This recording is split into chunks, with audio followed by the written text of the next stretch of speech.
हाय, hello, नमस्कार, good morning. तुमचं पुन्हा एकदा स्वागत आहे एका नवीन व्हिडिओमध्ये आणि मॉर्निंग अशी मस्त झालेली आहे. थंबनेलवरून तुम्हाला कळलंच असेल, की आज काय आहे. तर आज आहे वटपौर्णिमा आणि आज मी छोटंसं वटपौर्णिमेचं शूट केलेलं आहे. कारण मम्माने वटपौर्णिमा सेलिब्रेट केलेली आहे. तर त्याचा हा पूर्ण व्लॉग असणार आहे. तर सकाळीच सगळी तयारी चालू झालेली होती. ही जी पानं आहेत, ज्याच्यामध्ये वाण देतात, तुम्हाला सगळ्यांना माहीतच असेल. तर त्याची सगळी तयारी मम्मी करत होती. स्वच्छ अशी धुवून घेतली होती. असं सगळं काही मम्मी आवरून घेत होते. त्यानंतर ही अशी फळं आणली होती डॅडनी रात्री. तर ती आम्ही वेगवेगळी काढून घेत होतो आणि स्वच्छ धुवून घेत होतो. आता ही करवंद आहेत, पण ही रॉ आहेत. पण ती आम्ही दिलेली नव्हती. असंच वाणाला एक दाखवायचं म्हणून ठेवलेलं होतं. कारण 5 फळं आय थिंक दाखवतात, असं मला माहिती आहे. बट तुम्ही कमेंट करून मला सांगा. जर काही माझं चुकत असेल तर. मला जेवढी माहिती आहे तेवढी मी आजच्या व्हिडिओमध्ये तुम्हाला सांगणार आहे. तर वटपौर्णिमेचं महत्त्वही आपण या व्हिडिओमधून समजून घेणार आहोत. तर व्हिडिओला सुरुवात झालीच आहे, तर व्हिडिओ शेवटपर्यंत नक्की बघा. आणि वटपौर्णिमा हा सण फक्त ॲज अ परंपरा नाही आहे, तर प्रेम, विश्वास, त्याग आणि नात्यांची ताकद शिकवणारा सण आहे. तुम्ही कधी विचार केला आहे का, विवाहित महिला वडाच्या झाडालाच का पूजा करतात किंवा वडाच्या झाडाचीच का पूजा करतात?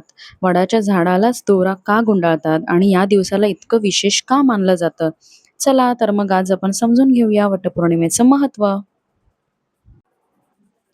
खूप वर्षापूर्वी राजा अश्वपती यांना एक सुंदर, बुद्धिमान आणि धैर्यवान कन्या होती. ती म्हणजे सावित्री. सावित्री मोठी झाल्यावर तिने स्वतःचा जीवनसाथी स्वतः निवडला आणि त्याचं नाव होतं सत्यवान. पण एक मोठी अडचण होती. ऋषींनी सांगितलं होतं की सत्यवान अतिशय गुणी, पण त्याचं आयुष्य फक्त 1 वर्षाचं उरलं आहे. कोणीही असतं तर हा विवाह केला नसता. पण सावित्रीचं प्रेम हे खरं होतं. तिने भीतीपेक्षा प्रेमावर विश्वास ठेवला आणि सत्यवानाशी विवाह केला. लग्नानंतर दोघेही आनंदाने संसार करू लागले. पण दिवस जसजसे पुढे गेले तसतसा तो शेवटचा दिवस जवळ येऊ लागला. आणि तो दिवस अखेर आलाच. सत्यवान जंगलात लाकूड तोडण्यासाठी गेला होता. सावित्रीही त्याच्यासोबत गेली होती. अचानक सत्यवानच्या डोक्यात तीव्र वेदना सुरू झाल्या. तो सावित्रीच्या मांडीवर डोकं ठेवून पडला आणि काही क्षणात त्याने प्राण सोडले. कल्पना करा, आपल्या डोळ्यासमोर आपल्या प्रिय व्यक्तीचा शेवट होताना पाहणं किती वेदनादायक असेल.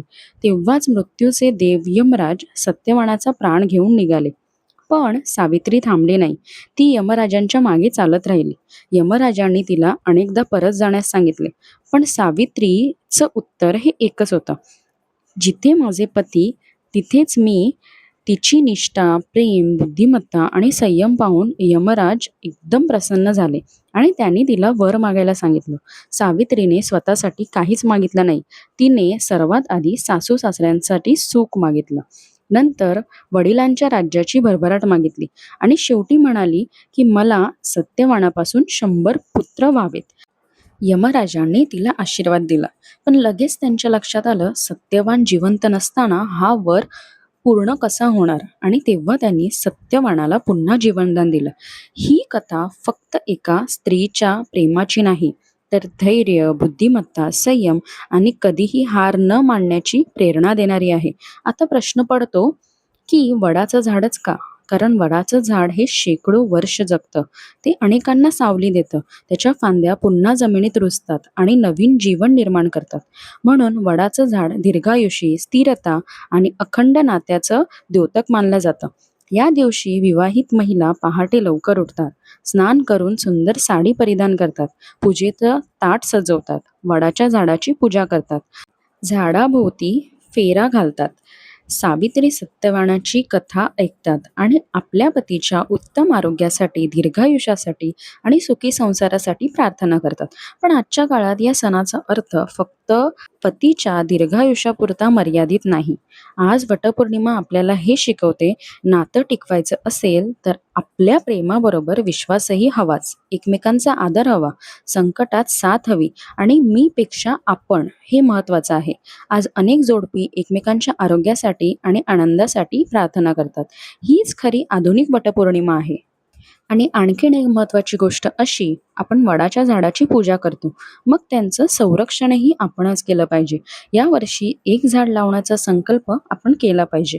तर त्यापेक्षा मोठी पूजा दुसरी कोणतीच नाही. शेवटी एवढंच म्हणेन, की वटपौर्णिमा हा एक फक्त सण नाही, तो प्रेमाची शक्ती आहे, विश्वासाचा द्योतक आहे, त्यागाची ओळख आहे आणि आपल्या संस्कृतीचा अभिमान आहे. तर आतापर्यंत तुम्ही बघितलंच असेल, तर ही अशी माहिती आहे वटपौर्णिमेची आणि वटपौर्णिमेची ही अशी स्टोरी आहे एक, ती सगळ्यांनाच माहीत आहे आणि सगळेच ती जाणतात, सावित्री सत्यवानाची गोष्ट आणि त्यामुळेच ही परंपरा अजूनही चालू आहे. आधुनिकरित्या का होईना, पारंपरिकरित्या का होईना, पण अजूनही लोकं हे जपतायत, हे जगतायत. जी वटपौर्णिमा सेलिब्रेट केली जाते. आणि सगळ्यांकडे मोस्ट ऑफ अशी एकच म्हणजे पद्धत असते वटपौर्णिमा साजरी करण्याची, जी मी तुम्हाला मगाशी सांगितली, की बायका मस्त उठतात आणि रेडी होतात आणि हा खूप स्पेशल डे असतो त्यांच्यासाठी.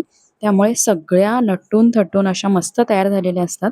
आता तुम्ही व्हिडिओमध्ये बघतच असाल, आम्ही आमच्या जवळच हे मंदिर आहे, हनुमान मंदिर. तिकडे आम्ही गेलो होतो आणि माझी मम्मी आधी घरीच पूजा करणार होती. म्हणजे तुम्हाला माहीतच असेल, बहुतेक जणी असं करतात, ज्या ऑफिसला जातात, जॉबला जातात, ज्यांना टाईम नसतो असं वडाच्या झाडाला जाऊन फेऱ्या मारणं किंवा काय आणि आजूबाजूला वडाचं झाडही नसतं जवळपास आणि आता तुम्हाला सगळ्यांनाच माहिती आहे झाडं किती कमी होत आहेत. त्यामुळे वडाचं झाड मिळणं हे अशक्यच असतं. त्यामुळे बहुतेकांना नाही जमत जाणं. त्यामुळे ते लोकं काय करतात, की घरीच एखादी झाडाची फांदी आणतात, वडाच्या झाडाची फांदी आणि ती कुंडीमध्ये लावून त्याची पूजा केली जाते. तर माझी मम्मी ही अशीच पूजा करणार होती आणि गेल्या वर्षी तिने अशीच पूजा केली होती. बट मी म्हटलं तिला, की आपण थोडं जाऊया, कारण नवीन लोकांची ओळख होते. आता तुम्ही व्हिडिओमध्ये बघत असाल, की ते वाण दिलं जातंय एकमेकींना. तर नवीन पूर्ण अनोळख्या व्यक्ती आहेत दोघीही, तरीही त्या एकमेकींना एकदम प्रेमाने वाण देतायत आणि खूप आपली परंपरा छान जपतायत. तर अशा लोकांची ओळखही होते त्यामुळे, अशा सणांमुळे आणि आपल्या महाराष्ट्रातील सणांचं हेच महत्त्व आहे, की खूप साऱ्या गोष्टी नवीन शिकायला मिळतात. काही गोष्टी आपल्याला नव्याने कळतात, काही परंपरा नव्याने कळतात आणि हीच गोडी असते एखाद्या सणाची. तर आम्ही असं आलो होतो मंदिराजवळ आणि भरपूर बायका ऑलरेडी तिकडे पूजा करत होत्या. काहींची पूजा झालेली होती आणि मस्त अशी मम्मीने पूजा करून घेतलेली होती आणि जास्त गर्दीही नसल्यामुळे एकदम आरामात आणि खूप छान जशी तिला हवी होती सेम तशी पूजा झालेली आहे. आणि त्यानंतर आम्ही थोड्या वेळाने मंदिरातही गेलो होतो. मी काही फोटो क्लिक्स केले तिचे वटपौर्णिमेचे. कारण एक असतं त्या दिवशीचं, की आपल्याला फोटो काढायचे आहेत, फोटोशूट करायचं आहे. तर ते आम्ही थोडंफार तिकडे केलेलं आणि त्यानंतर आम्ही हनुमान मंदिरात गेलेलो. हनुमानजींचं दर्शन घेतलेलं आहे आणि त्यांनाही थोडा प्रसाद अर्पण केलेला आहे. आणि हो, माझ्या मम्मीचा लूक कसा आहे तेही तुम्ही सांगा. एकदम सोबर लूक असा केलेला होता. काही जास्त एकदम भारीतली साडी वगैरे काही घातलेली नव्हती. सोबर, सिंपल असा लूक केलेला होता.